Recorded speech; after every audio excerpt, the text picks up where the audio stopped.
If I could teach the whole world one thing, it would be the power in trusting your intuition. So much gets led astray because we don't trust our inner knowing and how to access it. And that's the goal here. The Empowered Intuitive is here to bridge the gap in your spiritual knowledge, to open your mind and give you permission to decide what's best for you and the world around you. And I'm here to be real and silly and have fun while doing it. Hi, welcome back to another episode of the Empowered Intuitive podcast. I'm always like, should I say podcast or should I not say podcast? We have some upgrades. I got a new webcam. It's like a different size, but it is like higher definition, so you'll be able to see all the pimples on my face. So what are we talking about today? Let's get into it. We are going to talk about how to grow and trust your intuition. So that's really exciting. A topic that I am vastly versed in. I obviously am a professional psychic medium and Akashic Records channeler. So I'm New York a little bit. And I teach people one-on-one intuitive development. So I have experience not only learning for myself, but being able to translate what I know, what I connect to, what I learn, what my guides share with me, because this is like teaching people intuition, how to trust yourself and how to love your body, because those go hand in hand, surprise, is part of my mission. So I'm really good at breaking down concepts that are really intense for people. And when I teach others, I don't just teach whatever I know or whatever I think is best or whatever worked for me. I teach it in a way where it's like, what are you starting from? And where are you and what do you need? And let's help you understand that. So that's kind of the goal for today, is a little bit of like intuition 101.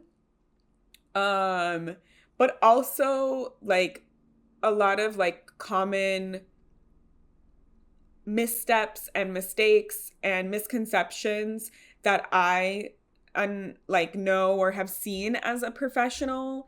I'm actually making a note about that. Common mistakes or misconceptions. So we're gonna get into all of that stuff. First, whenever I'm teaching someone about intuition, I always like to have context. I'm neurodivergent. Context is very important for neurodivergent people. And it also helps us understand, like, what are we working with? Why are we working with it? What are the opportunities or challenges that might arise, right? Because a common fear with intuition is what will happen when I connect to my intuition? Like, will there be a spirit or a demon or something that I'm scared of that I don't want to interact with? And that is a common control tactic that a lot of religious organizations kind of create, so that like you're afraid to even connect to your intuition. Last week's episode, we talked a lot about like these societal pieces and how everything is kind of connected, and how control and fear and removing us from our power and our intuition is what the main actual goal is for a lot of powers, whether it's religion, whether it's colonization, whether it's government, etc. That's kind of what we talked about a lot yesterday, was like seeing how all of these things are connected. So we'll have little pieces of that today. But I highly recommend listening to that one, because then we can see, literally there was a post today that I shared on social media about the fact that like, what is the goal with what's going on in the world right now in America? They're trying to put us in a place of fear so we disconnect from our power. They were talking about in Nazi Germany in the 1700s and 1800s, there was some scientists that like looked at like different trends and patterns and things from that time period and how they got people to kind of like buy into the Nazi party. And the biggest thing was, it wasn't their ideology or like money or different things like that. It was people who resisted, they had a strong sense of self, of authenticity. They were seated in their power. They were connected to their intuition. So when they were brought these types of ideologies or problems or things, they were able to say like, no, I don't believe in that. That's not what I'm for. That's not who I am. That's not me. But the people who fell for it or bought into it or partook in it, they didn't have that trust in the self. And that's what a lot of our modern societal structures aim to do, to disconnect you from yourself, from your body, from your internal power, which is your intuition. I'm a firm believer that our power, our intention, our decision, our intuition, they're all the same thing, right? Our intuition is sort of like the gateway to our power. It's like how it expresses through us, how it communicates through us, how we connect to it. It's all in our body, and trusting of the self, trusting of who you are on the inside and what you feel on the inside, right? I keep adjusting in my seat. So, wouldn't that be advantageous for people to disconnect you from the knowledge that you can make your own decisions, and you know how to make those decisions with your intuition, or you know what is best for you, what is right for you, and you just follow suit, as opposed to what they want is like listening to others, following the rule of others, looking outside of yourself for answers, not feeling like you can trust yourself, not feeling like you know who you are. You don't even have enough time. It's capitalism. Who has time? Like that's the biggest gripe that I have, that a lot of people miss, is like with capitalism, we're so distracted with money, with rent, with like products, with material items, with experiences, that people are less likely and less willing to spend money on their own healing, their connection to their body, their self-development, their self-care. They've even, co-opted self-care as like buying a face mask. That's not what real self-care is, right? They've co-opted spirituality as buying a retreat, right? Like these different things. I mean, I'm still going to host retreats because I think that they're amazing and powerful. Just want to put that caveat there. I just started trying to give examples of like ways that we're commodifying an experience, a practice, an internal piece, and still turning it like outward in capitalism. So if you're struggling to grow or trust or learn or understand how your intuition works for you, how it works in general, it is by design. I just want to say that. That's why I like to have a little bit of context in this way. It's by design. They want you to feel powerless. They want you to feel afraid to make decisions. They want you to feel afraid to go against the grain, to stand up and believe for what you feel on the inside. They want you to be preoccupied and concerned with all these other pieces, so much so that you don't realize like, oh my God, all the answers are here within me. All I need to do is connect with myself, heal, listen to myself, trust myself, and my life will be amazing, right? So much of us get like buyer's remorse or regret or different things like that. Why? Because we're not listening to our intuition. We're just doing whatever we think is important, whatever we're told, yada, yada. And then boom, here we are. We now have spent all this money, and why? So there's another piece of context that I want to share with you, which is kind of like, where does intuition come from? Like, how does it work? Because I feel like that is often a big fear for people, is like, how do I know that this thing that I'm connecting to is good or bad? Which again is a fear conditioning, which we'll talk about. But I do think it is important to know, like, where does intuition come from? How do we access it? How does it work in our body? Because then it helps explain like, why is it so important for you to connect to your body in order to know how your intuition works? Okay, so intuition, now there's lots of different theories about this, right? So these are the ones that I understand and I know. We exist on the third dimension as humans. Our physical body has access to the first dimension, second dimension, third dimension. Our spiritual body can expand outside of our physical realm, outside of our physical limitations, and connect to higher dimensions. The fourth dimension is considered like the astral plane. So this is where like souls, like past loved ones, go when they die. This is like where if you're like following Jungian theory, Carl Jung, the collective consciousness, like a lot of pieces like that can exist in that area. So most people, when they're connecting psychically, are just going to the fourth dimension, getting the information from a spirit guide, from an ancestor, from a past loved one, etc. Now, on the fifth dimension is where the Akashic Records are. So I channel the Akashic Records. Lots of other people can channel the Akashic Records. This is where we're getting into like this more like enlightened type of like the six and seven is what they call like the Christ head or the Buddha consciousness, Nirvana consciousness types of things. So some people can project their consciousness up into the sixth dimension, right? Very rare, right? We've seen like those few famous people that, I don't know, allegedly have claimed to do this. Or other people claim that they've done it. So the fifth dimension, the Akashic Records, is a space that holds the history of everything ever. Every single soul has its own records room. And a lot of the time when we are connecting psychically, we are basically a middleman to a middleman. So if I'm doing a reading for someone and they're asking me a question, I'm asking their spirit guides, their higher self.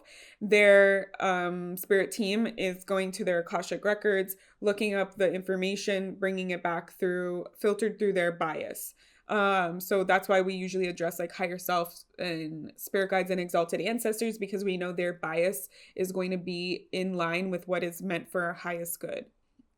I've had many clients who want to connect to like their grandma who passed on or different things like that. The advice that the grandma is going to give is going to be vastly different from the advice that your spirit guide is going to give, because it's filtered through your grandma's bias that she had in her lived experience in this lifetime that you know her as, right? Unless you're addressing your grandma's higher self. So just knowing like, okay, so information is out there. It exists in different dimensions. Now, one piece of why this is important is in order to connect to higher level information on purpose, we have to prepare our energy to be able to stretch out into a higher dimension and sense and feel and receive that information through our body so that we can experience and get the intuitive information or the answers that we're looking for. The other reason why this is important is more in the physiological way. So our intuition works through our body, not our brain, but pretty much everything that we experience is filtered through our brain, right? Our brain is the command center, the control, the CPU, right, of the computer. So what happens is intuitive information is floating around in the world. It exists, right? That's again a Jungian theory. When we dream, we all are pulling from the same collective consciousness. Why do so many people have the same fear dreams, the same man in the hat when they're in sleep paralysis, all those different things? So the idea, and if you take that to the extreme, what really Carl Jung was saying was like, everything comes from the Akashic Records. So like nothing is original. It's just all like emanating from there. So anyways, intuitive information on like a scientific level is supposed to be like photons that are floating around in the air that we all have access to and we can all interact with. The way that they explain it scientifically is that those photons of data, of information, get filtered through our pituitary gland in our brain. Our pituitary gland is essentially like a quartz crystal. And I always love to mention that cats have like a really large pituitary gland. They're kind of like walking crystals. They're bigger than ours in relation to their body, I guess. So that information comes into our pituitary gland, and then our brain chooses, what do I want to do with this information? Do I want to immediately throw it out and say that it's fake or I shouldn't listen to it? Am I like filtering it out based off of my beliefs, right? So this is where your brain is very powerful. Even though your intuition works through your body, your brain can be a block that stops you from sensing with your body. So think about like if you're looking to rent a new apartment And then all of a sudden you're like driving in the street and you see like for rent signs everywhere. And you're like, wait a minute, like that wasn't, I didn't see that yesterday. Like, why am I seeing all these for rent signs? They must just be popping up. No, it's because your brain is pre-primed to say, hey, guess what? We're focusing on finding a new place to rent. So now filter in your brain for all those for rent signs so that you don't miss them. It's the same way when you're like buying a car, you buy a Subaru. All of a sudden you see all these Subarus around on the road and you're like, I didn't realize there's that many Subarus before. It's because your brain was filtering it out, right? We're constantly living in a world full of external information, full of data. So our brain has to learn to filter out certain things so that we don't get so overstimulated and overwhelmed. Unless you're neurodivergent. Hi, I'm neurodivergent. Our brain struggles to filter those things out. That's why neurodivergent people can hear electricity. They get bothered by sounds in their environment, by textures. Those are all things that your brain just like tells your body to ignore. But for neurodivergent people, it's harder. So that's where like, you know, if this sweater is cute, but it's really scratchy, like you might be like, I can't wear this. It's going to derail my entire day. I cannot focus because all I feel is this texture. Or like your dog is like licking, you know, like their paw and you're trying to read something and you're like, all I can hear is the sound of my dog licking their paw and I can't focus on reading, right? So important to acknowledge. This is also a weird theory. It hasn't been proven or anything, but I've seen a lot of spiritual people talk about it and I believe in it myself, that neurodivergent people are more psychic, are more intuitive. And it's because, my belief, the brain struggles to filter all of the information that we have access to at all times. And so in neurodivergent people understand or sense or acknowledge or feel or whatever it is that the information is coming through more because we can't simply like filter away for it. So this is important because even though our intuition works through our body, which I'll explain next, our brain can be a big proponent of why we're not getting the intuitive information regularly, why we're struggling to connect to it, why we shut off from it, why we distrust it, why we have fear. Those are all pieces that are tied to the brain. So in learning how to grow and connect and trust your intuition, connect to and trust your intuition, sometimes we have to address the programming that we have in our brain.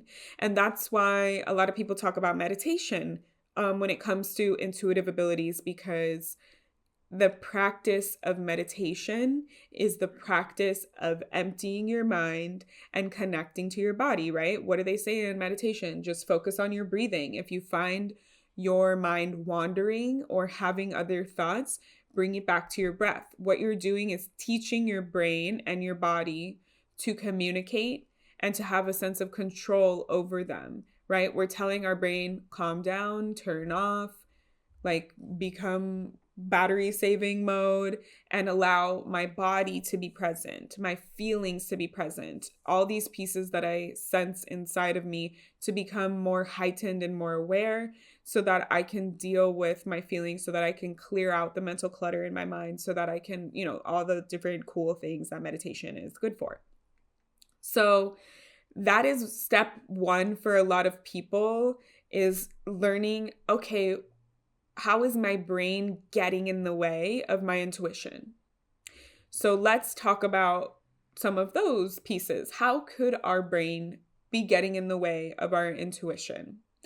A lot of this is going to be based on your conditioning, right? So there are many different factors that can cause a person to be afraid of their intuition, to distrust it, to be afraid of the power, to be afraid of what they're going to connect, to not know how to connect, to struggle to connect, right? A lot of these pieces can be in the brain. So we'll cover that, then we'll move to the body and how the intuition works. So societal conditioning. This is the part that I was kind of glossing over from last week's episode, that we are brought up in a world where we are taught to distrust our intuition and to listen to authority, to listen to people outside of ourselves for the answers. to believe that people who are in positions of power or authority or who are older than us have all the answers and we should defer to them, when we who knows more or best about your own life besides you, right? Like, you live it every day. You experience it in your body every day. Like, you should know. That's what our intuition helps us, with. So societal conditioning can start from school, right? In school, we're taught, if your body says, I have to go to the bathroom, I have an urge, you're taught in school, raise your hand, ask if you can go to the bathroom. A lot of the time the teacher says no, because we don't want everyone in the bathroom. So you're literally learning to tell your body, I have an urge, don't listen to it. I have an urge, ignore it. Think harder. In school, we're taught to follow rules. We're taught to memorize things. You're not taught to critically think unless you're like in a highly gifted program or you take an AP class, right? We're just taught, this is the way it is. Memorize it, learn it, understand it. Lots of kids struggle with like math and science, right? They're like, why? Why do we need to do Pythagorean theorem? Why do we need to know how to find the angle of a triangle? What is the use of that? Because I said so. Because the curriculum says so. And if you look at who created the school structure, who created the curriculum in the US, it was Rockefeller. Rockefeller designed the education system to create blue-collar workers. The rich people, the super uber rich people, created the school system in America to churn out blue-collar workers, people who would listen, who would be okay with authority, who would be able to follow orders, who would fall in line, who would be able to do a job where someone is their boss and they just do that. They were not taught to be a free thinker, you don't really get to that point until like maybe if you have a cool high school teacher or college, really, right? And then of course they made college used to be free. And then when Black people could go to college, all of a sudden we have to pay for college. So they made it harder for certain people to connect and have this higher level thinking, right? So there can be a lot of different societal conditioning on like a more political governmental level, on like structures and systems that we exist in, right? And then we can have like our upbringing, our more familial, our more personal structures and conditionings, right? Like you may have a family member that actually, we're going to talk about religion first because it'll be easier to talk about the family member one once we talk about religion, because most of it's religion. So other structures that might exist in our life, our culture and our religion. And a lot of the time those are interlinked, right? So what does religion do? Same thing, right? Same thing. Do not trust yourself. Do not listen to yourself. Listen to who? God. Listen to someone who is larger than yourself, who knows everything, who knows what's best for you, who dictates the rules for you. And that is how you live a happy life. That is how, and what do? They throw in fear. That is how you avoid going to hell. That is how you avoid your soul going through a really horrible time. Oh my God, I'm so scared. I don't want that to happen. Of course, I'm going to listen to everything that they say because they're the authority figure. They're telling me if I just listen to them, then everything will be fine. Everything will be easy, right? And now we have capitalism where I don't have time. So sure, make it easy for me. Make it simple for me. So I'm not saying that God is fake or religion is bad or whatever. I mean, there's a lot of facets of modern religion that are bad. But thinking about God in that sense is disempowering, because a lot of what spiritual people and spiritual texts talk about is that God, we are all part of God. We're all God's children, right? So that means that we all have God within us. We all have access to God within us, right? Like a lot of religions, like Judaism, on Shabbat, you don't have to go to the synagogue, to the temple to do services. You can have Shabbat at home. Do it on your own terms. Do it in your own way. I think where it gets twisted is really like the Catholic Christian colonization stuff that's where the religion becomes like really, really, really controlling. But I've even seen it with like Muslim religion and stuff, where they say like tarot is bad, tarot is evil, psychic is bad. All these pieces that are centered around intuition are demonized, and they create fear around them. So we can have like religious trauma around connecting to our intuition because we're very afraid that we might believe this thing, and then when we die, we go to hell because God is like, should have listened, shouldn't have done the tarot cards. And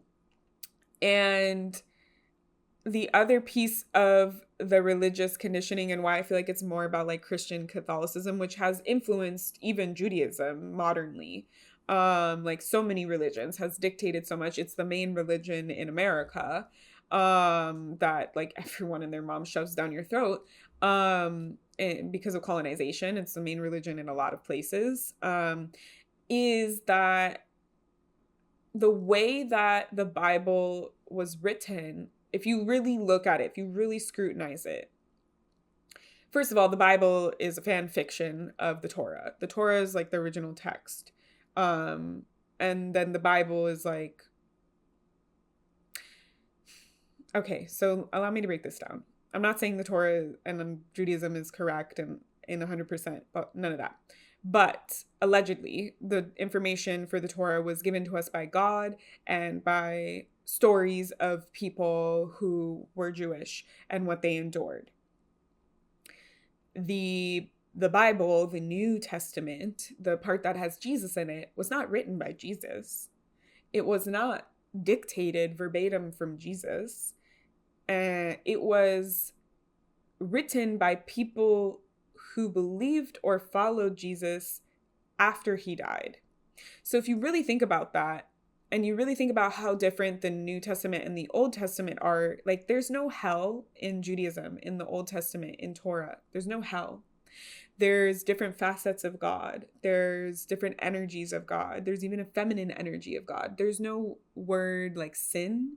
It just gets translated when we put it into Latin and English in Christian and Catholicism to that, right? So we see the control already starting to happen. They're picking the way that they want to transliterate the words so that they can teach it in a way that benefits them. Now, the New Testament, there's so many, people who are like, but who wrote it and why? What do they benefit from writing it, right? Men wrote this, men who followed Jesus allegedly. But why is there so much around control and power and you not trusting yourself in that piece and how they teach it to you, right? Because in modern religion, it was like or ancient modern, it was originally in Latin, and people were illiterate. They didn't know how to read Latin. And so they didn't come to church. What did the church do? They created stained glass. I know they didn't create stained glass. They created churches that were pretty and beautiful, and you wanted to go there, and you could look at the picture on the stained glass and understand the story of what was being read to you in a language that you didn't even understand. They knew that there was a barrier here, and people didn't resonate or connect with what they were trying to control and tell them to do. And so they adapted to create that, right? When we see with Christianity and Catholicism, they took indigenous cultures, holidays, and they mapped over them and essentially erased them, drowned out the noise by being louder and making their holiday the loudest one. And we see this even with Judaism. Passover, Easter. What? We see this with Christmas, right? It's Yule is the traditional that they take from. Then we have Christmas. Same thing with Halloween, right? It's like there's All Hallows Eve, the pagan stuff. It's a mishmash at this point. But Dia de los Muertos, right? There's lots of other ancient cultures that had these beliefs, and they just kind of like tacked it on. Why? Control. They wanted these people that were not part of their religion to buy into it. So even when you are brought up in we see there's a lot of inappropriate behaviors in Christianity and Catholicism. You're taught to listen to what your pastor says, or your, person that's in charge. You have to run all of your major life things by them. Like, it's just another element of control and fear. They make all the fear centered around you feeling like you're wrong and you can't trust yourself and you can't listen to your intuition and you just have to do what they tell you to do and what they tell you is correct. And if you don't do that, you're punished or you're ostracized or something bad, right? So people can have, that's a really, really common one that I see, is that people have like this religious trauma where they've been told their whole life that they will go to hell if they do this, that they're so afraid to step into it. Yet, I find it very hypocritical and very ironic that the figures that religion has idealized throughout history were intuitive. Why in the Muslim religion do we listen to Muhammad, who essentially was able to intuitively channel an angel and receive a bunch of information from speaking to an angel? And that's okay. But if you do it yourself, it's incorrect.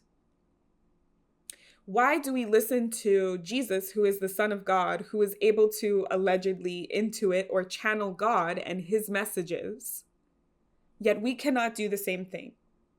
Why did they idolize the kings who were seen as given divine right from God, that they could literally channel God and God would speak through them, but you cannot do that? I just find it very interesting that most of the religions that have this control element, they idolize a figure that was connected to their intuition, that did some kind of psychic something or other, right? Like even in Passover, the story of Passover in the Torah, God came to Moses and told him a message. What is that? A psychic. He connected to God. Through what? His intuition. How did he know? How did he hear God? Through his intuition, right? Like we expect it to be like the sky parts and like fucking God comes down and you're like, Moses, this is what you must do. It's never that clear, right? Like it said, for the 10 Commandments story, like God appeared to Moses, but as a burning bush. How did he know that was God? His intuition. So I just find it very suspect that so much of religion talks about don't trust your intuition and all the things that could connect you to it, but listen to the people who were connected to their intuition and told you how it should be. Very sus. Anyways, that's my TED Talk. I mean, this whole podcast is a TED Talk, let's be honest. I have so much to say about that, but we're going to move on. So now we're moving on to your upbringing, your culture, your family upbringing, your more personal experiences with trusting your intuition. Now, a lot of these upbringing pieces can be filtered through the societal or the religious. That's why I wanted to talk about those two first, because that's really where the cultural piece is, right? You might not be like super religious family, but your mom believes in, some religious piece, some superstition, something, because she's still afraid that you will go to hell because of the conditioning. So we can have family members kind of tell us like, that stuff is evil. That stuff is evil. That stuff is bad. Don't listen to that stuff. They might have like stories or anecdotes where things happened badly, or they were scared, or they were interacting with like a demon or a spirit or things like that. And it's all tied into like this fear mongering, right? Like we're afraid to connect to our intuition because we're afraid that if we connect, who will be answering the call? Who's on the other line? Is it a demon? Is it an evil spirit? Is it something like that? But that's because we're conditioned to only focus on that. What if you don't connect to that? What if you connect to your intuition? What if you see your spirit guides, your higher self, your grandma, whatever it is, right? There's ways of knowing these things. What the energy is that you're connecting to. And if you trust your intuition will let you know. Your intuition will say, red flag, oop, this doesn't feel good. Like that energy is not for real. But the thing is, I will say, and this is like a whole other thing, the fear that you're going to connect to something evil is really just fear, because the amount of people that have connected to something like that are smaller. The probability is less likely that that will be your reality, because a lot of the spiritual realms and worlds rely on consent. So if you have this belief or this energy, this mantra in your mind, I don't want to connect to a spirit, I don't want to connect to a demon, I don't want to get possessed, blah, blah, blah, blah, blah, blah, you won't, because your energy is saying, no, no, no, no, no, no, no, I'm not open for this. And a lot of people don't realize that it really truly works like that unless there's extreme circumstances, right? Like, there was a guy who came to the shop where I do readings out of, and he wanted to do like a house cleansing because he felt like he was like having interactions with a demon. He would go home and he would literally have like fog appearing in his bedroom, and he lived like in an apartment in a space with roommates, and he was like, there's like scratches on the walls, I could hear scratching in the window, there was like fog on top of my bed, I felt like someone was sitting on my bed, like I can't get it to go away, it's like worse and worse, and I'm so anxious and I'm so scared. Number one, he didn't trust himself, he didn't know his intuition. And so I connected him with someone who was doing the house, who could do the house cleansing for him. That practitioner came back and I'm like, so what happened? Like, what did this person really experience? And he goes, well, yes, all the things that he experienced were true, but he is using drugs and alcohol really heavily. And he needs to stop using them because that is why this energy is happening around him. Now, I'm not saying don't use drugs and alcohol because you're going to get possessed. What I'm saying is, when your energy is under the influence of something, we can't consent. We, our guards, our walls are lowered, and our energy is vulnerable. And if you're in a pattern or cycle where you're addicted or you're turning to something to avoid the problems at hand, then bad energies love that, right? That's why it's like hard to tell, like if someone is like addicted, if it's actually like in a lot of religion, they'll say you have a demon. That could be a potential, right? Like your energy was just so negative and so low and so down and out and vulnerable and looking for something to help you to escape whatever it is that attracts that negative energy, right? So that's like these extreme cases, right? Not everyone has this. Not everyone goes through those things. And the amount of exorcism movies that they make, I believe, is just like propaganda for the church. But the amount of exorcisms that they have in history, if you really think about it logically, probably most of those people just had undiagnosed schizophrenia or Alzheimer's or multiple personality disorder. And right, one could argue that could still be connecting to demon or whatever. But think about it, like the stories, I'm into true crime and stuff. So the famous like exorcism stories, there's some like crazy shit that goes on in these people's houses, right? There is some intense energy that goes on in these things.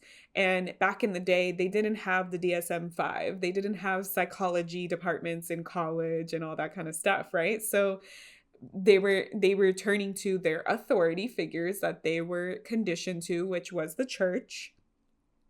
And the church then tells them, oh, this is something evil. This is a demon. This is how I'm going to help you get it out. And that's why some people, when they turn to God, they can break their addictions, right? Because they are putting their faith in a different energy. They're saying, I want this. My energy is putting consent towards healing. My energy is open for good things, for God. They say, let God in, let the love in, let the light in. You're actually opening up to that, and you're changing because you decided that you wanted it, right? They say you can't force someone to go to rehab. They have to want it for themselves. Otherwise it will not work. So now we're seeing how all this is connected. Great. Love that. I'm answering for you. The other kind of conditioning that we could have is logical conditioning. Our modern society loves science and math, loves logic.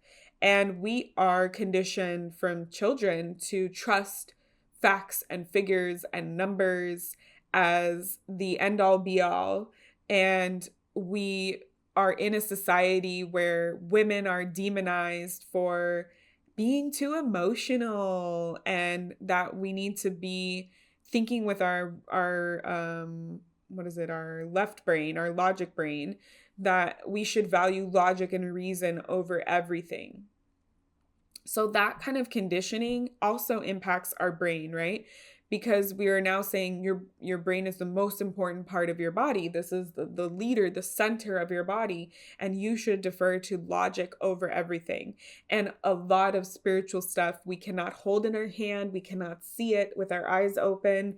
There's no logical proof for a lot of people. There is proof, just depends on how you look at it.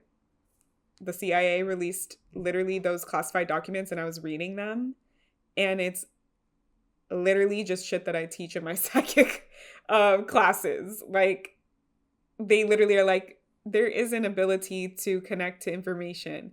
One has to have a focus and intention on their mind to connect to this information. That's literally what we're doing. We're having an intention, we're going in, right? So, yeah, a lot of this stuff can be explained by logic and science and reason. That's why I like to open up with the part about how the pituitary gland and our brain and all that kind of stuff, because it helps people get on board, because we are so conditioned to be like, well, that's just made up. How can you prove that to me, right? And people are like, tell me something I don't know about myself if you're actually psychic. And it's like, yes, I do that every day. I challenge the beliefs that I was brought up with I challenge my brain every single day when I show up as a professional psychic or mentor, whatever. I challenge the belief that, like, how could I know that? Because I can only rely on logic and reasoning. Well, I knew what your dead dog's name was. I know exactly what your current dog looks like. I know what's going on with your relationship with your boyfriend. How? I didn't look it up. I didn't do research on you. I know because I opened up to all the information that's available in the universe and I connected to it. That's simple as that. And that is not logical. That is not, like, for people, it's not trackable, it's not analytics, and we're taught to value all of these things over everything. I personally believe that science, the study of science is, the practice of science is to understand the world, right? To study and figure out how the world works. What magic and spirituality do is the same thing, just in a different way, right? So we can connect to all of the information and knowledge that exists in the world when we are psychic. We just don't necessarily see it in this, like, scientific provable way. So an example for this, if you look at a lot of ancient cultures and their beliefs, they pretty much align with what science has caught up to and finally figured out or explained, right? So my favorite example is white sage. So people burn white sage, indigenous people, it's part of their culture and it's part of their sacred practice of smudging. But people burn, and there's a whole episode on that if you want to listen to that. It's like an earlier episode. I don't remember what number it is. It's about cultural appropriation. And the belief with spiritual belief with sage is that when you burn the sage, it clears out any energies and it makes your space neutral so that you can call in whatever energies that you want. Scientifically, when we burn sage, it is antimicrobial, antibacterial. It kills germs and mold and other things in our environment and in the air. Now, if we think about ancient people and what were the problems that they were facing, germs, right? Most of these deities or spiritual beliefs that ancient peoples have is that something negative was coming for you. And so you had to do this spiritual practice or this thing to get rid of it. So back in the day, there wasn't soap and vaccines and things like that. So if someone was getting sick, they needed to find a way to understand, to process, how do you get sick? Because they don't know what germs are. And so spiritually, they're like, there's a demon, there's a negative energy, there's a curse, there is something on you. And if you burn this sage, it will clear the energy that is around you. What does that do? It clears the mold and the bacteria out of the way so that people could maybe heal and maybe, miraculously the demon goes away. So yeah, it doesn't mean like, well, I would recommend not using white sage because it is a sacred plant if you're not indigenous. But it doesn't mean that one is more right than the other. It means that they came to the information in different ways and understand it slightly differently, but the same outcome, right? So that's how like a lot of our brain is conditioned to override and to give more authority to logic, right? Another piece that is really, really big, that is a little bit harder for everyone, but is actually the most impactful type of challenge or belief to break down so that your brain can get out of the way, is we're also taught in our society, it's along the same vein as trusting logic and reason, trusting the brain overall, is to disconnect from our body. So this is like a whole thing I could talk about, so I'm going to try and keep it brief. So much of our life and our modern society teaches us to disconnect from our body. Number one, we're taught to value our brain over our body, over our emotions, which work through our body's senses. So we already have that piece that we kind of covered, right? However, we might have trauma, right? We may have experienced something scary, something uncomfortable, something harmful. We might have any of those types of pieces. And so we don't have a practice of honoring emotions and holding space for emotions in our society. It's not seen as something that everyone does. It's like a luxury. It's a newer concept to go to therapy, even though like ancient cultures all had some kind of system for this and it was actually like seen as more important. It's part of the logic piece, right? It's part of the societal conditioning. It's all connected. But when we experience something traumatic and we don't have people around us to help us learn and process and hold other people accountable that hurt us, our brain is like, don't be in your body. You are carrying so much stress and pain and hurt and feelings that you don't have time or money or knowledge to process. So just don't be in your body. That's how a lot of people learn to survive in this world, is to disconnect from their body. I'm one of those people. My childhood was pretty traumatic and unsafe, and I experienced like sexual abuse and other types of emotional abuse. And so I had a lot of heavy pieces in my body. I had a negative connection with my body and belief around my body. And especially if you're a female-bodied person, right? We're brought up, men have this too, but to a lesser extent, but we're brought up learning that our body is like not good enough. It's too much this, it's too much that, it's this. And it others us. It disconnects us from our body. We see our body as something separate from us because we're so much in our brain throughout our whole day. We're like doing, typing, thinking, reading, consuming, talking, all these different pieces. And we're not taking time to be in our body, to work out, to sit outside, to move our body, to nourish our body. That becomes stuff that's like last minute, pushed to the wayside, right? We don't even have money for it. It's seen as a luxury to be able to connect to your body, which is by design. And over time, we just separate from that part of ourselves. We don't know how to process our emotions. So we just kind of leave them there because they're scary. They're we're afraid it's going to be too big if we feel them. We have a lot of pain in our body, right? Because how our medical system is set up, it's not preventative. It is only treating the symptoms once they arise, never looking holistically. What is the root, right? Like I grew up, I've always been a little bit overweight because I'm only 5'2". So I have to be like 120 pounds based off the BMI, which the BMI thing is bullshit anyways, but that's what they use when you're growing up. Every time I go to the doctor, they're always talking about how overweight I am. So now I feel shitty about my body. They're not telling me how to fix my body. They're like, just keep exercising. Like that's gonna fucking do anything.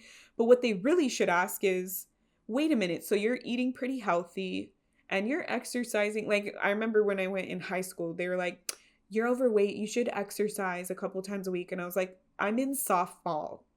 Like, I have a sport after school that I do every single day. Like, I am exercising. They're like, oh, well, I guess just keep doing that. What they should have then asked is, if you're eating pretty healthy and you're exercising regularly, why is your body still retaining the weight? Emotional issues, right? It's a coping mechanism. If we don't want attention on our body puts on weight, which makes us quote unquote unattractive by societal standards so that we won't be noticed. It's a protection mechanism. Not for everyone, but for my case. Or like a hormonal imbalance, right? It could be a hormonal imbalance. It could be like I'm living in an environment that's stressful, so my body is disconnecting. When you go through a lot of trauma, along our spine, we have the vagus nerve, which is a nerve that helps us process our emotions. And if we experience too much trauma, it shuts off and we disconnect from that ability to process our emotions. And a lot of people don't know that, right? So then they never reconnect. So then they're just stuck in this soup that they're carrying in their body. So it's like, what about all of those questions, right? I'm sure that this medical professional like didn't get trained with all that stuff, because we're not seen as holistic. We're seen as a means to an end. Oh, you're having a lot of headaches. Take this headache medicine. Not, why are you having a lot of headaches? What's going on? Are you under a lot of stress? Are you drinking enough water? Like all these different things, looking at it holistically. So we get this, we're brought up in this societal norm that our body is just something that we just treat. We don't talk to it. We don't get to know it. We don't process with it. We don't move in it. We don't understand in it. We don't connect to it. We just go about our day and we see our body as something that sucks, that isn't the way that we want it to be, that can't do the things that we want to do, that is failing us because it's sick, as opposed to looking at the body as, wow, my body is telling me, hello, hey, raise the alarm. There's something going wrong here. And I want you to address that. And I'm going to keep bringing it up to you until you address that thing. And then, Western medicine is like, just take another pill for that. Just do a surgery for that. And not understanding, like, why do we keep having this? Like my dad, he constantly gets, you're like I can't remember the word for it now. The stones, the urinary tract stones, right?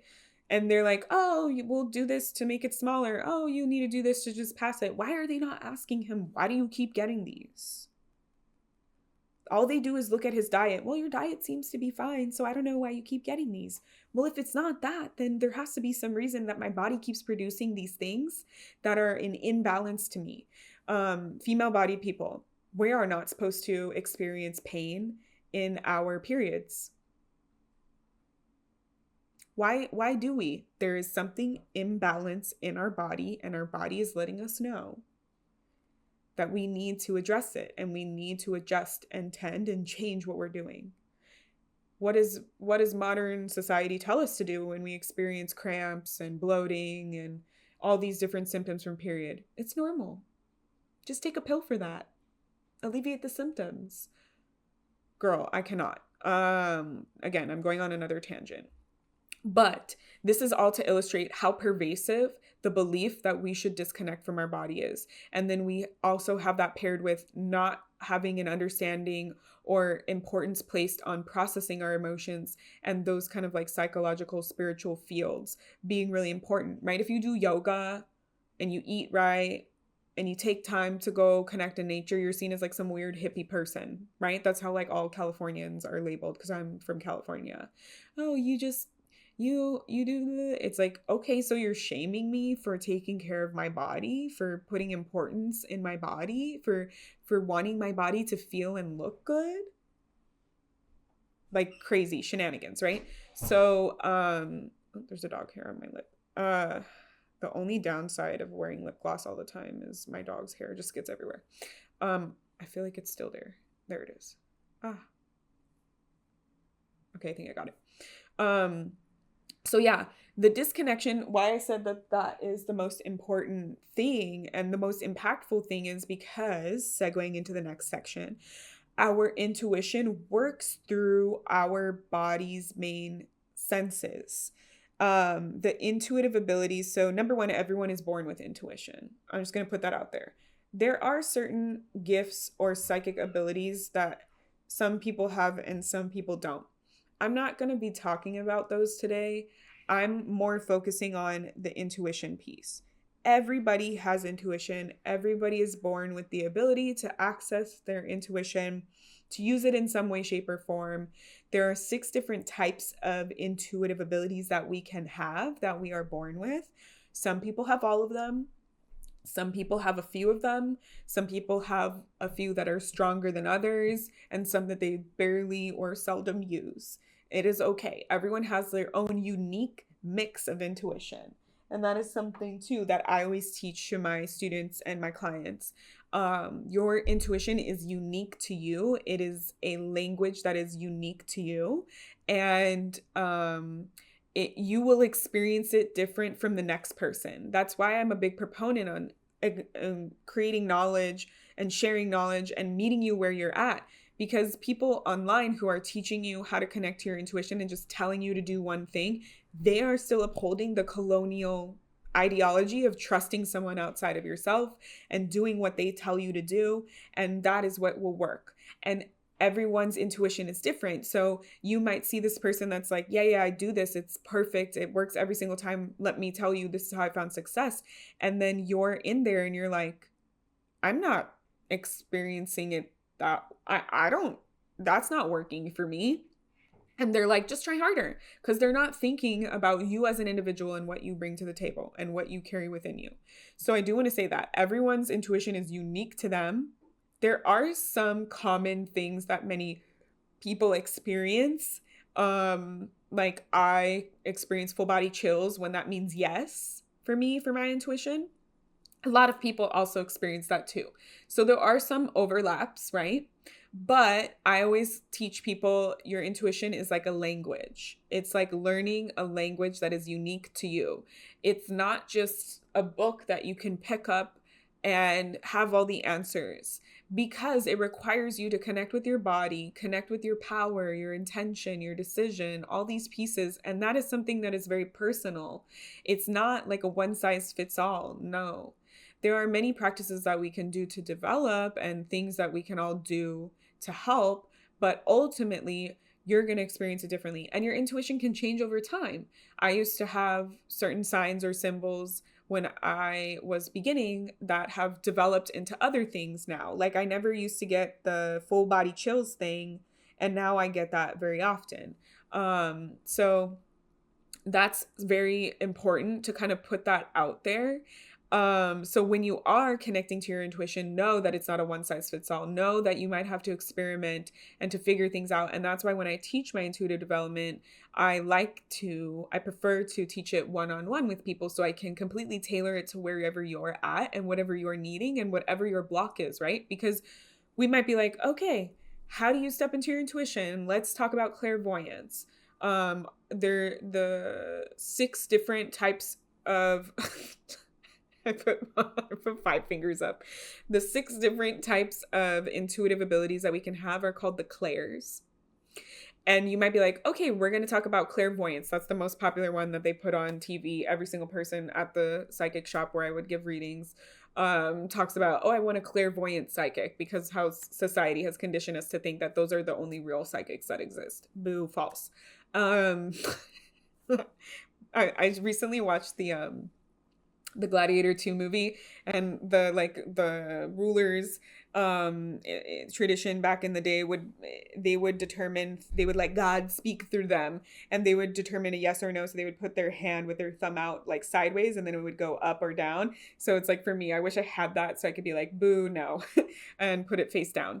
Anyways, so let's say you're like, okay, we're going to talk about clairvoyance. Like, this is what clairvoyance is. This is how you step into it. This is how you practice it. Like, student A might be like, cool, yeah, awesome, pick it up super easily. Student B might be like, I keep trying, but I met with resistance from one of these things that we previously mentioned. I'm scared. I'm scared to try. I'm scared to open up. And then you might be like, great, thanks for coming to my class, continue on, right? That is where it's important, because it's like, if you know what the block is, if you know what the challenge is, and you have a teacher or someone or a resource that can help guide you towards moving through that block or figuring out that block, then you're golden, right? So let's talk about the different types of intuitive abilities. Now, this is why I say like healing the connection to the body is important, and knowing and healing your emotional state is important, because lots of people struggle with, how do I know if it's intuition or how do I know if it's fear? Now, if you are connecting to your body and allowing these different six senses that your intuition has, and can speak to you through your body, if you're aware of what all you have going on inside of your body on a day-to-day basis, what you're carrying with you, then you'll be able to pick up on, oh, if this is intuition or if this is fear.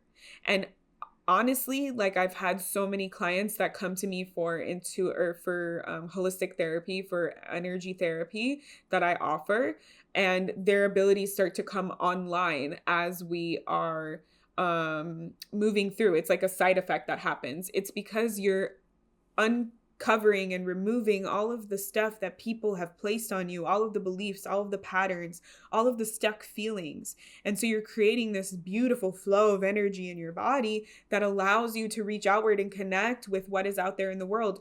And you're also creating a sense of trust with yourself, with your power, with your body. So now you start trusting the things that you're feeling, and you're not just writing them off as like, oh, it was just like the electricity, like acting weird. It's not a psychic experience. Surprise, it's both. Spirit is very efficient. So the types of intuitive abilities. So first, I want to say, for intuition, your intuition is the first answer that you hear. It's the initial response. If you hear voices in your head, it is the neutral one. It is usually quiet. It is never negative. It is never demeaning or judging you. Sometimes as you develop a relationship with your spirit guides, they might be sassy, but they're never going to be like, you're stupid, you shouldn't have done that. That's not going to happen. They're never going to be like, you should do this right now, otherwise you're going to lose out on this. Like, it's not going to be like fear-based. It'll be like, yes, you should do that thing. No, that person isn't right for you. Like, it's really neutral. And because our brain and our conditioning, we're taught to value our brain, we easily skip past that first initial response, that first initial feeling or sensation or whatever, and we feed in and we buy into the fear base of, okay, well, it's like, should I move apartments? Yes. And then your brain is like, okay, well, but what about my money? What about this? What about that? What about blah, blah, blah? And it's like, it distracts you from the answer because you're trying to figure it out logically and trying to like worry about and have the fear of like all the things that could happen and all the contingencies, versus if you just listen to your intuition and they say yes and you're like, okay, cool, I'm going to do it. They said yes.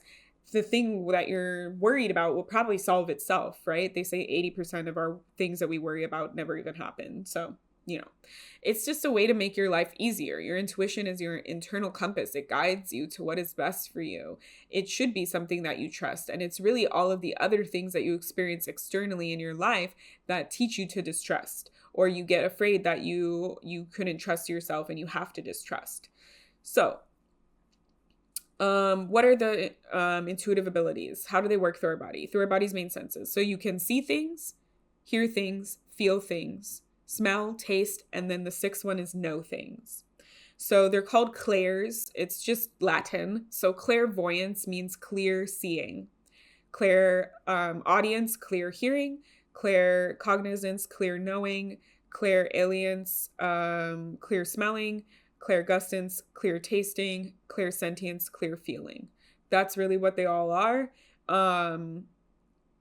Even in the Latin name, clear, we have to be a clear, open channel for these things to come in. So a common thing that people don't realize with intuition is, in order to connect to your intuition, to connect to the clairvoyance, to connect to the clairaudience, we have to prepare our body. That's why I like to give the context in the beginning. We are on the third dimension. our body cannot move away from the third dimension into the fourth dimension. Our energy can. So we have to prepare our energy, right? This is all energy that we are playing in, emotions, energy. So if you're struggling, you're like, yeah, I know clairvoyance. I know I have that. But every time I try and connect with my spirit guides, that doesn't happen. Okay, well, that's because did you prepare your body and your energy to communicate with higher level beings, with higher energy? So it's really important to have a really good grounding. I teach my students this routine where you ground, amplify, and protect your energy. This is a great system to have so that it basically makes your intuition go from like old school TV to like 4K Ultra HD, right? It does make a huge difference. So if that's where you're kind of at and you're like, yeah, I know all this stuff that you're talking about, consider preparing your body and your energy first before you're connecting to stuff that is like really intense energetically. So we have to like prepare to open up, prepare for what we're connecting to, for what we're seeking.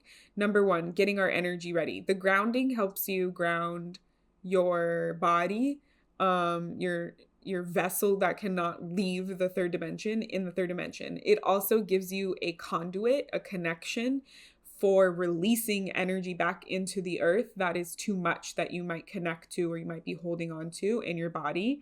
The amplifying is to raise your vibration so that you can reach up to the fourth, fifth, and beyond dimensions. And then the protecting is so that you don't get the unwanted, you set your intention and your boundary for your consent for what you want to connect to and what you don't want to connect to. So that solves most of the problems that people have.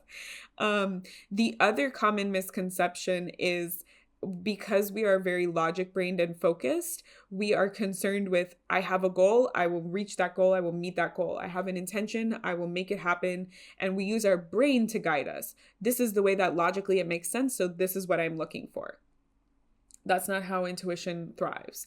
If we want to truly be psychic and truly be intuitive and connect to intuitive information, we have to learn to clear our vessel, to clear our mind, to get an open channel. Basically, you're not seeking an answer. You are asking a question and letting the answer, the energy float to you so that you can experience it inside of your body, however your intuition works through the different clairs, and that you're telling your brain, get out of the way, do not interpret, do not block out, do not make sense of this information. I am just a clear channel, a vessel for information to come in, and then I experience that information and then I make sense of it. Because a lot of intuitive information doesn't make sense in the moment because as humans, we can only know so much and be connected to so much that exists, that we tend to like try and make sense of it in our brain. And we're like, that doesn't make sense to us. And it's like, yeah, because you haven't experienced it yet. It'll make sense once you experience it. Or like, yeah, because you're human, so you're not getting the full picture. You're only getting the part that is important for you to know, and that's it. So those are two really common mistakes or misconceptions that people make with their intuition. They just think like it's not real or it's not strong or they don't have it. Number one, everyone has it. They think that like their spirit guides are not ready for them or they're not there. No, you have to ask for a lot of these things. You have to put the intention out there for what you want. And then the other two is like not preparing your energy. So it's like, oh, it doesn't work. It's not that strong. No, it's just you didn't prepare. And then, oh, I'm not really getting anything. Well, is your brain getting in the way? Like, are you shutting down? There's a whole, like, we'll have to do another episode on those pieces. But let's quickly go over the intuitive abilities and how to connect to them or how to grow them. But first, I'm going to take a sip because I've been talking for an hour without a drink of water.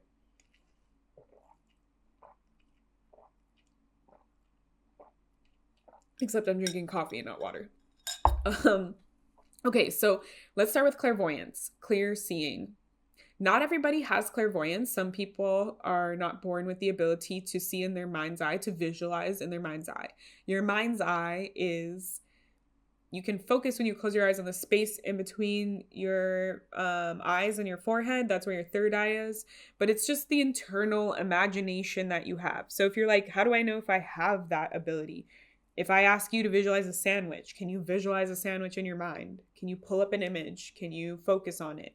Some people need to take some time to really focus longer and longer and longer to really get that in-depth image. Some people can kind of like get like a knowing or a sense like, yeah, I can envision a sandwich. I can envision, now I'm envisioning like 70 sandwiches, right? Can you envision what your mom looks like? Can you envision a beach, right? So if you can visualize things in your head, that's what your mind's eye is. That means that you probably could have the ability to have clairvoyance, more likely than not. A lot of creative people automatically use clairvoyance, right? How do you get that idea for the painting you want to do, or the movie you want to write, or the scene that you saw right now, right? So there's all of that. Clairvoyance, how you can work with clairvoyance, how it shows up in your body. Clairvoyance is a few different ways. We can see things, it's more rare, but we can see things with our eyes open. So there are some people that can see like a ghost or a figure standing, but like literally as if they were a human standing there.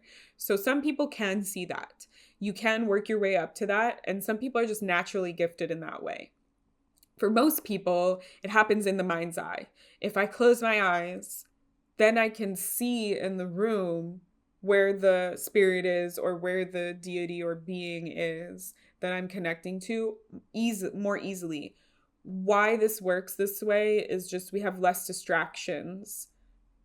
Like distractions meaning when your eyes are open, you're seeing all of this color, information, light, all this stuff. When you close your eyes, you just focus on the information that's coming from the other places that aren't, in the physical realm. And so that's how most people see the clairvoyance. They'll see either images, photos, colors, shapes, energies, or they'll see like sort of like videos, like moving scenes or memories. A lot of the time for clairvoyance, for intuitive abilities, you can get like a whole bunch of like a whole scene, but in like 1 second flash. Because they're giving you a lot of information. It's just boom, beamed into you all at once. That's pretty much most of them. We can see just anything that you see, right? So if you want to build your clairvoyant abilities, you can practice visualizing things like visualize like a purple triangle or like a rainbow colored butterfly. You can also, I love to listen to like nature meditation music and then try and visualize what the nature space looks like based on the sounds that are being made from it. Trying to think, I have like a whole ebook on my website that's free if you want to download it, if you prefer having this information written down for you. Trying to visualize the things. Oh, meditation. Meditation is a great practice for honing your visual abilities, right? Going inward, seeing what's in your internal landscape, talking to your spirit guides through visualization, visualizing yourself doing the thing that you want to do, the success that you want, all these different things. Those are all different ways to kind of like hone your clairvoyant abilities. But a lot of people, like I said, will have to shut their eyes because it's just a little bit harder to see things with all the other things that you're already processing and seeing. The next one that's most common is going to be clairaudience. So that's clear hearing. So this can be, again, similar to clairvoyance, hearing something literally like as if there's a human standing 10 feet from you in the room and saying, the most common ones that people hear is like their name, they hear clapping, like sounds, whooshes, different things like that. But most of the time when you hear with clairaudience, you're hearing it inside your brain, like in your mind. Now, not everyone has an internal dialogue, but so you may or may not hear things in your brain. But when we're thinking of your internal dialogue, it's like If I ask you a question, are you answering the question out loud to yourself or in your head? Are you hearing a response in the form of your own voice or someone else's voice that you know? If I'm asking you to, what was the example that I just had in my brain? If you're reading, do you hear yourself reading the words inside of your head? Right? So that's different. That's like how like clairaudience works. So the voices in your head, it's important to get to know who they are. Is this voice my mom? Is this voice my spirit guide? Is this voice myself? Right? And that's why I was saying that intuition is usually the first voice that you hear. It's going to have a neutral demeanor or tone. It's never going to be blaming or shaming or limiting. And for the most part, it's more even keel and quiet. Unless you really are connected with your spirit guides, and then you can kind of hear them being like, come on, dude, like, put it together. So ways that you can practice this is to go to a really busy place that has multiple sounds, close your eyes, and practice isolating the sounds. Practice only hearing the dog barking, and then only hearing the cars driving, and then only hearing the person talking, right? Preferably in a place where you haven't gone before, so that you're not like used to all the sounds. What this does is this teaches you how to isolate out sounds so that when you're connecting intuitively, you can hear better the other frequencies, the other words that people are telling you from wherever they're telling you. Other common symptoms or signs of clairaudience is ringing in the ears. There's a lot of different debate around ringing in the ears. Some people say it's like evil if it's on the left or the right, and like all these different things. I personally don't buy into them. I feel that ringing in the ears is either you're not like your energy is not in the correct environment to hear clearly what they're trying to tell you, or they want to get your attention or have you focus on something, or whatever is going on is really important in that moment. So yeah, you can have ringing in the ears. Another common clairaudience symptom is, especially if you love music, getting song lyrics sent to you as messages, or like quotes from movies or things like that. So song lyrics, it's like if you wake up with a song stuck in your head, take note of it. What is the exact lyric that is being repeated? What is the feeling or the thought that you had when you became consciously aware of it? This is not going to be for like a song that you heard earlier in the day and now you're just like, it's stuck in your head. It's like the song randomly popped into my head. Sometimes spirit will do, like I've seen where people, they're like, I don't even have this song saved in my phone and it just started playing. That can be like a clairaudient message for you, right? So you can practice by honing your skills, honing your hearing. I'm going to talk about other ways to practice your intuition it's not contingent on any one clair, but it's just ways to practice and make space for it. You can talk to your spirit guides. You can create a dialogue. Like I love to talk to them while I'm in the car because I'm having something, my body is still focusing on something, so I don't get too like caught in my logic in my head. Like my brain is like, here, focus on, not crashing your car. So then like that part of my brain can go over there, and then I can listen to and feel and sense the stuff. So talk to them, right? Like automatic writing is a great way to practice this. So automatic writing is like when you sit down with an intention, whether I recommend writing it on a piece of paper when you're first starting. You might have to do it a couple of times. Everyone is different, right? It's your own unique language and your own unique blocks that you're working through. It took me like 3 times till I got something that made sense. You address, who are you addressing? Ask your question to your spirit guides or whatever it is, and then you write the word nothing over and over until you hear something, and then you write whatever you hear down. You might have to close your eyes when you first start. Of course, your writing is going to be messy, but it's okay. It's just learning. As you continue on, maybe you could do it like on your computer. The first few times I got like no word, then one word, and then like a sentence or two. Or like phrases. And then like the next times it was like paragraphs on paragraphs. So I just started doing it on my computer because it was like too fast for me to keep up with my hands. So you can practice automatic writing, and you can Google automatic writing too if you want a little bit more description on that. The next one is going to be clairsentience, clear feeling. So these are for people who you feel the energy of a space when you walk into it. You feel the vibe of a person. Like if you walk in, you can tell that your coworker is like upset and you haven't even like looked at them or talked to them. You just feel the vibe.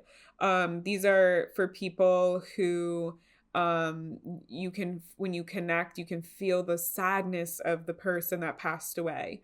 You can get an intuitive sense, you know, like I said, like a feeling like around a space or a person or a situation.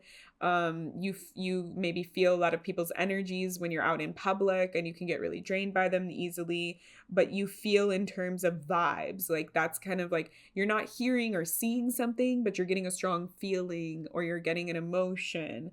Now this one is often confused with being an empath.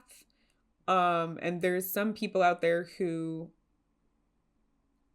they teach that there's a seventh Claire called Claire empathy. I don't believe in that. I think it's disempowering and I think it's BS. Being an empath is a survival mechanism that people have to develop who grow up in traumatic households. I grew up with an alcoholic parent. I didn't know what version of the person I was going to get. So I had to learn how to project my energy into the space before I entered the room so I could sense if it was safe or not. That is a survival mechanism that is very, very hard to turn off for a lot of people. And so I don't think that it's something that's like a God-given gift. And it's really hard to maintain that. I recommend for people who are empaths and who feel a lot and feel very drained, having a really good grounding and protecting practice. The difference between being an empath and having clairsentience is you can turn off your clairsentience. Any of your psychic and intuitive abilities, you can choose when you want to connect and when you don't want to connect. That's why you're struggling to connect right now, right? If I'm in a reading with someone and I'm feeling the pain or the fear that they're feeling based off of the situation that we're covering, when I'm done with that reading, I don't feel the fear anymore. I don't feel the pain anymore. If I'm an empath and I'm walking around in the room and I sense an energy, I might not be able to stop sensing that energy. That's why I think the grounding and protection, releasing the energy and protecting from it so you don't welcome it into your body is important for being an empath. Now, for being clairsentient, we can experience feelings in our body as emotions. We can experience them as energy moving. Like we can literally feel like sensations in our body, like tingling, chills, hot, cold. We can literally feel like things are moving within us. We can experience like actual pain in our body. Like if you're connecting to someone who died, you might feel how they felt when they died. There's a rare psychic ability called a physical medium. And sorry, I just got a text message. There's a rare physical, it's called physical medium, where you actually like viscerally feel it. I had a client that was a physical medium, and like their co-worker had like a knee injury and they didn't know, and they came to work and they all of a sudden their knee started hurting and they were like in excruciating pain, and they were like, dude, what is happening? And then their coworker was like, I have this knee injury, and they were like, oh my god, I'm just feeling your pain as if I'm experiencing it in real time. So that's a little bit more rare. But yeah, clairsentient people can feel sensations in their body. They can tell what other people are feeling. They can sense the energy of people, places, things, even objects, right? That's like psychometry. So unfortunately and fortunately for people who have clairsentience, dealing with your emotions is how we grow this ability. If we are carrying a bunch of stuff on the day-to-day basis, it makes it harder for us to be a clear channel to sense the information, number one. But also, if we're feeling or sensing someone else's emotions or some other type of, energy or emotion that's in the world around us that we need to know, it is important to know, like, is that mine or is that someone else's? Like, is that fear that I'm feeling from the person next to me, or is it my own body, right? So it's important to know what you have going on and what you're carrying so that you can understand what the emotions are that you're picking up on in a psychic or intuitive way, and also to know how to release them, right? So that you don't keep them in your body and take them on as your own, as a lot of empaths do. So that is a great way. The other way is just to test it out to see what feelings or vibes that you get and trust it, right? Your intuition is like a muscle. The more you use it, the stronger it is. The more you teach your brain to listen to it and to get out of the way, the more intuitive and stronger psychic experiences you will have, right? It's all about priming our brain. Again, I'll talk about some other ones that at the end that will work for everyone, for whatever clair you have. Claircognizance, also known as like the gut feeling or women's intuition or things like that. Claircognizance is a knowing. So it's a little bit harder to like test it out. But the ones that I'm going to share at the end that work for everything, you can use for this. But claircognizance, it's sort of like if you didn't get it from all the other ways, like you didn't hear it, you didn't feel it, you didn't see it, you didn't smell it, you didn't taste it, it's claircognizance. Claircognizance is knowing something that you just have no way of knowing. This can be like just a strong feeling that like everything will be okay. Like I used to lose stuff all the time when I was a kid. I left my Game Boy on one of the shelves at the grocery store, and then we made it home, and then my mom was like, dude, where's your Game Boy? And I'm like, shoot, I left it. And she was like, you better call and hope that nobody stole it. And she was like freaking out because it's expensive and all that stuff. And I was like cool as a cucumber, and she was like, what the hell, you're not taking this seriously? And I was like, I know that it's there. I know that I'm going to get it back. It is not lost to me. I just had this strong sense, this overwhelming sense of it'll be fine. And I was right. I got it back. I also had my iPod stolen from me in middle school. And my inner child is like, fuck you to whoever did that. That's why I'm laughing. And that one, my mom was like, you better look for it the same way you look for your Game Boy. And I was like, I'm not going to look for it because I know it's going to be lost to me forever. I never found it. I didn't even know who stole it from me. I ended up buying another one with babysitting money. But so these are like just feelings that we have, a knowing, a sense. Like you know how it's going to turn out. You know what to expect. You know to be calm or to be worried. You know something that you shouldn't know, but you don't know how. You're like, I didn't get an image, didn't get a word, I just know. That's the gut feeling. This one, in working with it, we need to practice like trusting ourselves and connecting to that gut feeling that we all have within our body. Human design is a great way to learn how to connect to that because not everyone's gut works the same way. Not everyone has the gut feeling in the same way. And so you can practice that way. You can also do the human pendulum, which if you've ever used a pendulum, you know how you hold the crystal and you say, show me my yes, show me my no, show me my inconclusive. You can do the same thing with your body. So you don't need a crystal for that. You stand in anatomical position. That means hands at your sides, palms facing forward. Don't have stuff in your hand or don't be standing like on a hill or something. Then you ask your body, show me my yes. And your body will lean in a direction. So my body leans forward. And then you say, show me my no. My body leans backwards. Yours could be leaning to the left or to the right. And then show me my inconclusive. And I kind of like stand still and I don't really move in any particular direction. So that won't change once you know what your yes, no, and inconclusive are. So then you can ask yourself for yes or no questions to help to trust, to build the trust between your brain and your body, to connect and open up. And also, again, make sure you're addressing. Are you asking your body what will be best for you? If you should buy this couch or not buy this couch? Or are you asking your spirit guides if you should go on this date or plan this event, right? So that is a great way to connect to the claircognizance, the knowing of things. Also, looking back at your history and seeing patterns about how it showed up can be really helpful. The next two are the least common that I've seen. So clairalience and clairgustance, clear smelling and clear tasting.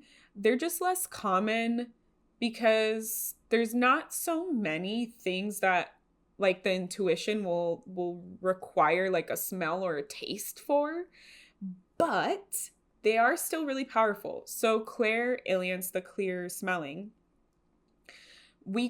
I've seen it really more commonly with ancestors. Like if you're working with ancestors or trying to connect to past loved ones, you might smell grandma's perfume, the cigarettes that your grandpa smoked, or the alcohol or the food that your culture, cultural foods were cooked at your home growing up or something like that. So those are the more common like smells that you'll have. And again, this can be like smelling it in the environment, like it smells like spaghetti, but there's no one cooking spaghetti here. I will say if you live in an apartment, you could be smelling your neighbor's food. But it could also just be like in your like a sort of like, I'm reminded of the scent of this, because scent and taste are strongly tied to memory.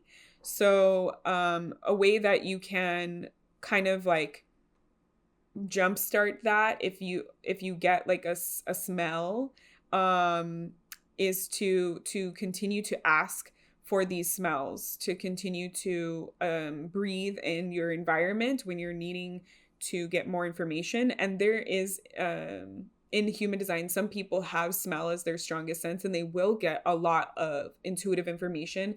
So like if you don't like the smell of something or a person or a place or whatever, trusting that scent, that is more of an intuitive knowing than like, oh, it's trash, I don't like how it smells. Not like that, where it's just like, there's something weird about how they smell to me. It's like maybe they're not supposed to be in your life, or maybe they're not the best person for you, right? So trusting those types of pieces, and asking if there are, asking for your guides or your ancestors to send you more scents, more smells. Same thing with the clairgustance, with the tasting. Like that saying like, oh, they left a bad taste in my mouth. So a lot of people, you can like taste something like a food that you didn't eat earlier in the day, or, isn't around in the room. Or you can just, really common ones are like tasting like bitterness, or tasting, like metallic, or like a blood type like an iron texture in the mouth. That can also be like intuitive knowing or inkling, like if they leave a bitter taste in your mouth, or the feeling of a bitter taste, right? Like if you think about how you feel when you eat your favorite food, that person made you feel like that, that's probably like a good intuitive feeling, right?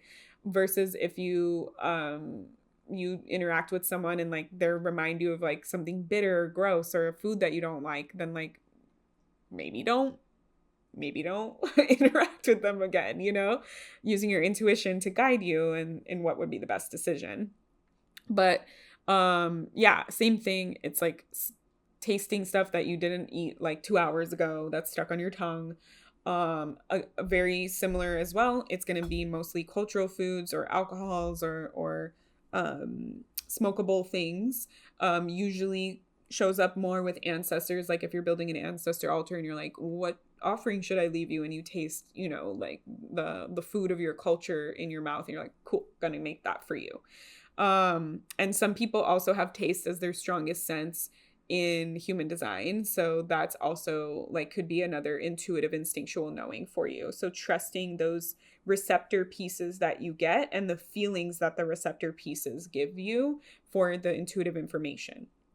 Now, what are practices that can help you just grow your intuition overall, whether you have 3 out of the 5 out of the 6, or all 6, or 1, or whatever it is? You have at least one. Most people have more than one, but it's just some are stronger than others.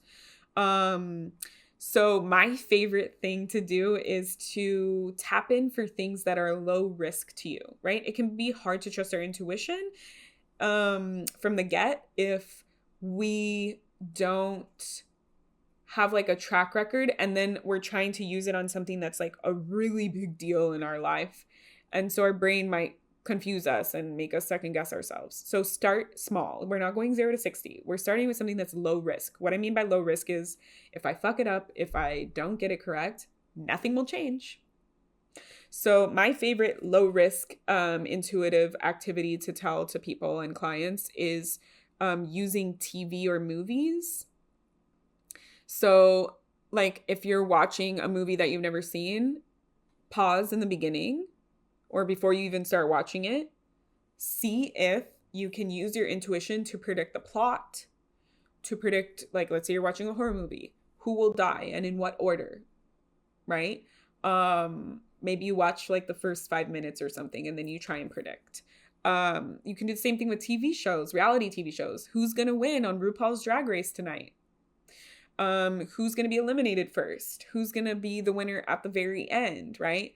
Like using your intuition to predict the different things. And that way, if you're wrong, it doesn't matter. It really doesn't matter because the movie is still going to be the movie. The show is still going to be the show. It's also really easy to use this for collective stuff, predicting what will happen collectively in your country, in your community, whatever. If you're wrong, it doesn't change the outcome. It doesn't affect your life by being wrong because the thing in the collective is still going to happen, right? So those are great ways to like tap in and ask questions. And when you're asking for the collective, like it's okay because you're connecting to all that there is. You're not like trying to influence one person's energy or connect to one person's energy. You're seeing like, what is the energy of everything that we're all a part of? And you're part of that collective. So you have access to that. Using the human pendulum can be a great way to connect to your intuition. Working with nature or witchy stuff like herbs and stuff can help amplify your intention and your power and your intuitive abilities, but also being in nature can be really healing and just help us heal and be in our body and slow down and listen to those things. Meditating or having some kind of practice where you regularly are connecting to the body, like yoga is a active form of meditation. A lot of people like to like do it when they're driving or running or walking so that they're having something with their body to focus on so that they don't just get like feeling like they're put on the spot. Asking more for help and for guidance, asking for signs, asking for feedback, asking for connection, asking for the, volume to be turned up on your intuition if you need to. Creating more time to connect, right? More time intentionally to practice, because that's really what it is. The biggest thing for people is just needing to practice. When you learn a language, what is the biggest thing? The quickest way to learn a new language is to immerse yourself in that culture. In like, go to Spain if you want to learn Spanish, right? Go to Mexico if you want to learn Spanish, right? It's going to be a lot quicker to learn it there than in America if you're speaking English all the time with other American people, right? So creating the time to practice and to connect. Using tarot or oracle cards, like having something physical for your body to focus your intention and your brain on and to interpret from there is going to be a little bit easier in the beginning than trying to like get stuff from out of thin air. It seems for a lot of people, we're not relying on the rules. We're not relying on what is the meaning of this card. No. We are doing it intuitively. We're not looking at the definitions. We are challenging ourselves to see what your intuition picks up on, what in the imagery stands out to you, what is the feeling that you're getting, what is the thing you're hearing, what is the vibe that you're intuiting, and then writing that down. And then if you really want to check what the actual meaning of it is, that's fine. With tarot, the question matters. So please make sure you are asking a question first before you pull a card. I have had clients that are like, I don't really understand what all this information is that I'm getting. Well, what did you ask? I don't know. I just pulled cards. Don't do that. Like, if you're addressing and asking a question through divination, we need to have a question. Even if it's like, what do I most need to know right now? That's fine. So you can do tarot as like a daily thing. Like, what's the energy of the day going to be? Write down your notes after you finish your day. See if it was correct. See if that's exactly what you experienced and what you felt. Or like, what do I most need to focus on today? Or what challenge will I face today? When you are done living that day, go back and check your work. See if you were correct. That, I think, is a really powerful practice because when learning our intuitive language, it can be hard to know, what does this random shape or object that I got? What is this vague message that I got? Like, how do I make sense of that? And like I said, we might not know just because we're humans and we don't know all of the things like how spirit does. So at the end of the day, when you check your work and you go back, it's easier with the hindsight to make the connections, to be like, oh, that's why I got like this. So like for me, an example, when I'm leaving for the day, a lot of the time spirit is like, grab that item, bring that thing with you. And I am in the practice of, I don't question it. I just trust it. Right. So I'm like, sure, whatever, I'll bring it. Then like I'm out at the shop where I do readings and stuff. And like, someone's like, oh, do you have, blah, blah, blah, blah, blah, by the way. And I'm like, oh, I brought one today. I didn't know why I needed to bring one, but spirit told me to bring one. Here you go.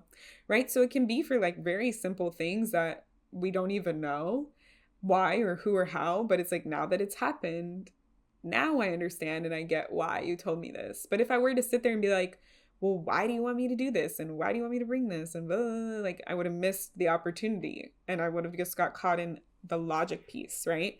I also like to give the example of like these people that I knew that I don't talk about their names because they're kind of jerks and they like blocked me because they believed an abuser over me. And they have this podcast and I'm sorry, I'm just getting annoyed at the situation at hand. They were trying to like, their goal together as like witches and tarot readers was to get booked out for large scale like conventions and events, and they asked their spirit guides like, what do we need to do that, to manifest that? And their spirit guides said, get a booth at the swap meet. And they were like, oh no, like not the swap meet, like I want to be at some cool like makeup convention or something, right? And their spirit guides were like, get a booth at the swap meet. And they were like, okay, I'm going to trust you. I don't know all why this is happening, but I'm going to trust the process. The woman that was in the booth next to them put on a convention. She was the organizer for it. And they started talking to her, and then they found out, and then they were able to do readings at her convention, right? It is not for us to know everything. That is a big thing with intuition. The logic brain wants to understand, wants to know, wants to make sense of it. Once you let that piece go, intuition becomes a lot simpler. I'm not here to be the mastermind behind everything, to know before I go. I am here to trust that what I'm being guided to is the best for me, and everything will make sense as it's uncovered in the divine timing. In the time that it needs to be there, it will be there. And all I need to do, all my job is to connect, to ask, to listen, to do the work that I'm being pulled towards, away from, whatever it is. And that is how my path unfolds before me, right? Like many people, when they're living an intuitive life, they're not questioning, they're not needing to make all these crazy decisions. They are learning to be in flow with the universe, in flow with the energy in the clear vessel. They're being in tune with this flow of energy. And it's actually really freeing, because then you don't have to expend so much of your energy figuring it out, planning it out, logicking it out. And you can just enjoy being in the process and knowing that you're doing what is best for you, like you're listening to the guidance and you're taking heed of it and you're trying to honor that guidance. So more than likely it will come out positive for you. And also remembering in our journey, especially if you're doing intuition and healing at the same time in spiritual journey, what is best for you is not always what is fun to experience in the moment, but at the end you see. That's why I'm saying, like, you'll see at the end, you're like, oh, this sucks, like I got let go of for my job, like I wanted to make a bunch of money, like what the hell, spirit? And it's like, well, maybe that door is open and clear for you now, so this other opportunity can come in, or so that you stop being afraid to do your business idea that you wanted to do, which is exactly what happened to me. And I just trusted the process. I was literally getting laid off because of COVID. In the Zoom meeting, I literally heard my spirit guide say, now go do your business 100%. I said, okay, I'm not going to try and look for a job. I'm going to do my business 100%. That was 2020. That's like 2019, I started my business. 2020, I was like, I'm just doing it, because my plan was to, have my job, make my business profitable, then quit. Spirit was like, no, honey. That is not your path. And you know what? If I would have continued doing those jobs, the 9-to-5 jobs, I probably wouldn't have been here now. I wouldn't have stepped further into my purpose and my path and created all this amazing change by helping all these people and creating knowledge like this and free resources for people. So it's not for you to know. You are not God. You are a conduit of God. Or whatever you believe in. If you don't believe in God, that's cool. Just insert whatever you believe, whatever higher power you believe in. So yeah. I I'm now questioning if I've already made a episode about this, but it's always good to revisit topics. And for me, I had taken 2 years off of my podcast. So like I've learned through 2 years of knowledge. So this is the free ebook. If you're interested, it's linked in my bio. It's on my website. You just go and you download it. You're good to go. It has all the clairs written out in different ways that you can connect to them. Keep listening to this podcast whenever you need that refresher or reminder or permission to trust your intuition and to do the scary thing, because our intuition is going to guide us slowly, sustainably to where we need to be, to the healing or whatever it is. So all we need to do is trust it and open up to it. And for every person's journey, that is different. So if you want help beyond the ebook, I do the one-on-one intuitive development. I do therapy. Psychic readings can be really impactful for like asking those questions. How do I trust my intuition? How do I step into it? What are the blocks that I'm carrying, right? So just continue to work on your holistic practice, on your spiritual practice.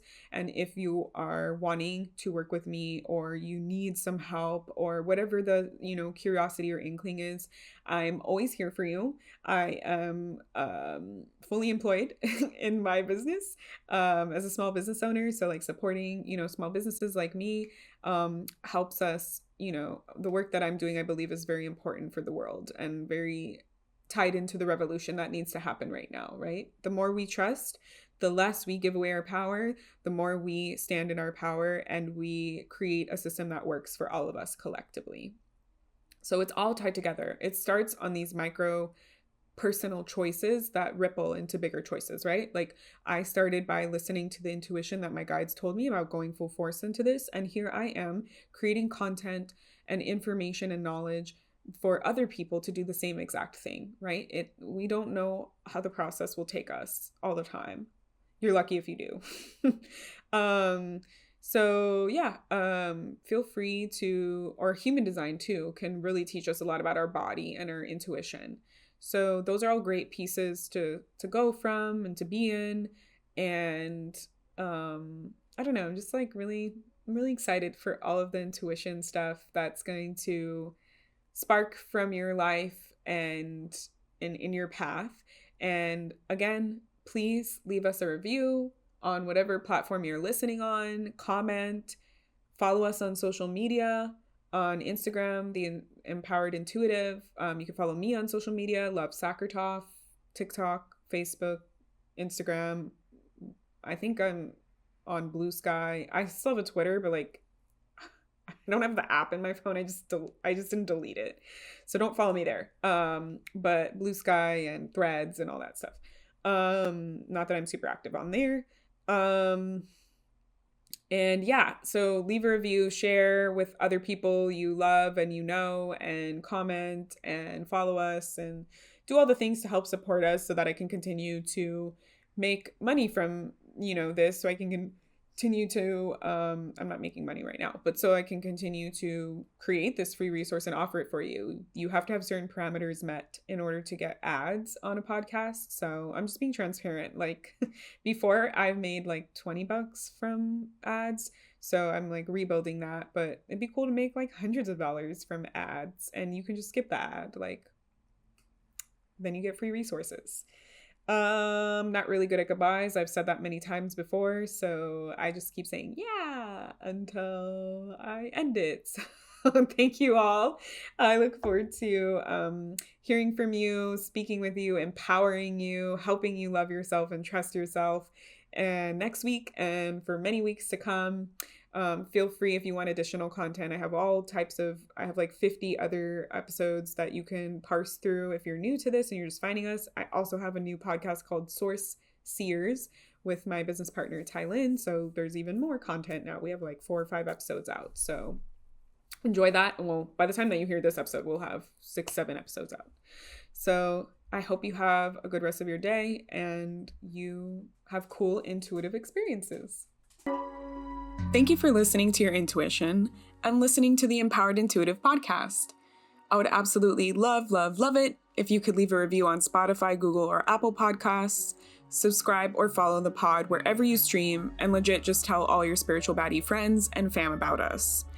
You can follow the Empowered Intuitive Pod on IG at the Empowered Intuitive Pod. For updates and fun memes, follow our host Love on IG and TikTok at Love Sakratoff. That's LOVESACHARTOFF. Or head to their website to subscribe to their newsletter, book a session, or attend an upcoming event with them at lovesakratoff.com. And remember, trust your intuition.